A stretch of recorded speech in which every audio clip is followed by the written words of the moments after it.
हाल ही में अभिनेत्री पायल घोष ने फिल्म निर्माता अनुराग कश्यप पर सेक्सुअल असॉल्ट के आरोप लगाए। अनुराग ने सोशल मीडिया पर पायल के सारे आरोपों से इनकार कर दिया। आइए पता करते हैं कि अभी तक हम इस केस के बारे में क्या जानते हैं और क्या नहीं जानते हैं।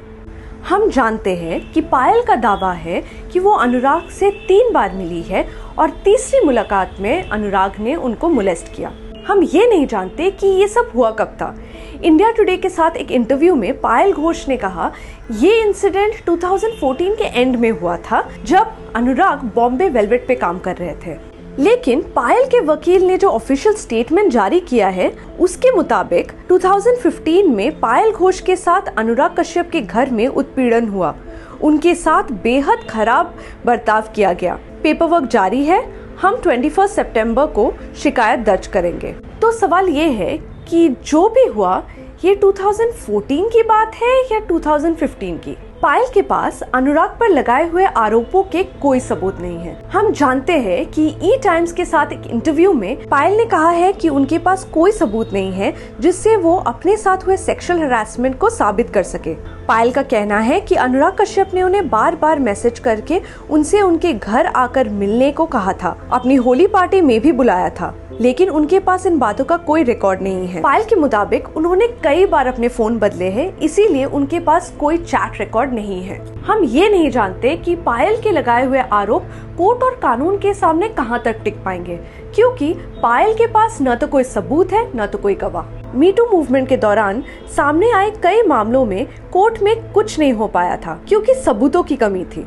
फिल्म इंडस्ट्री के कई बड़े नाम अनुराग के समर्थन में आगे आए हैं। हम ये जानते हैं कि तापसी पन्नू, राधिका आप्टे, अनुभव सिन्हा जैसे कई बड़े नामों ने सोशल मीडिया पर अनुराग के समर्थन में पोस्ट लिखे हैं। तापसी ने ट्वीट किया, तुम्हारे लिए मेरे दोस्त, मेरे जानने वालों में तुम सबसे बड़े फेमिनिस्ट हो।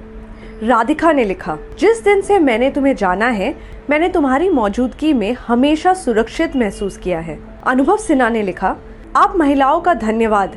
ये समय है कि आप सभी ये सुनिश्चित करें कि मी टू मूवमेंट एक राजनीतिक टूल न बने। हम उनकी भावनाओं का सम्मान करते हैं, लेकिन ये प्रॉब्लमैटिक भी है। पहले दिन से मी टू मूवमेंट का मूल रहा है कि हम सर्वाइवर्स का विश्वास करें।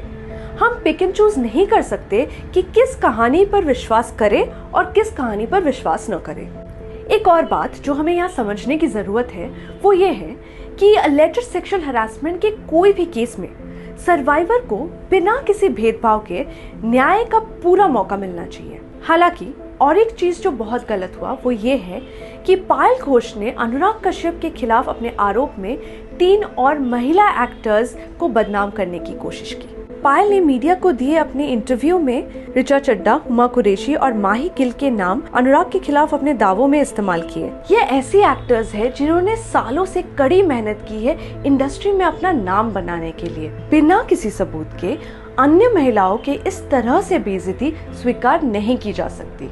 ऋचा चड्ढा ने पायल को उनके कमेंट्स के लिए लीगल नोटिस भेजने का फैसला किया। उनके वकील की तरफ से जारी स्टेटमेंट में कहा गया है, हमारी क्लाइंट ऋचा चड्ढा किसी थर्ड पार्टी के हाल में लगाए गए आरोपों में अनावश्यक और झूठे तौर पर उनके नाम को घसीटे जाने की निंदा करती है। हुमा कुरैशी ने अपने रिएक्शन में कहा, अनुराग और मैंने आखिरी बार 2012-2013 में एक साथ काम किया था और वो एक प्रिय मित्र और बेहद प्रतिभाशाली निर्देशक है। मेरे पर्सनल एक्सपीरियंस और मेरे नॉलेज में उन्होंने न तो मेरे साथ और न ही किसी और के साथ मिसबिहेव किया है। माही गिल ने ई टाइम्स को दिए एक इंटरव्यू में कहा, मैं सिर्फ ये कहना चाहती हूँ कि मैं अनुराग को लंबे समय से जानती हूँ। हम भले ही संपर्क में न हो, लेकिन मुझे यकीन है कि अनुराग कभी भी अपने किसी भी एक्टर के बारे में इस तरह की बात नहीं कर सकते। मी टू एक ऐसा मूवमेंट है जो महिलाओं को पावरफुल लोगों के हाथों अपने ट्रॉमेटिक एक्सपीरियंसेस शेयर करने की हिम्मत देता है। ये एक ऐसा मूवमेंट नहीं बनना चाहिए जो बिना किसी आधार के दूसरे महिला के कैरेक्टर पर कीचड़ उछालता हो या उसे बदनाम करता हो।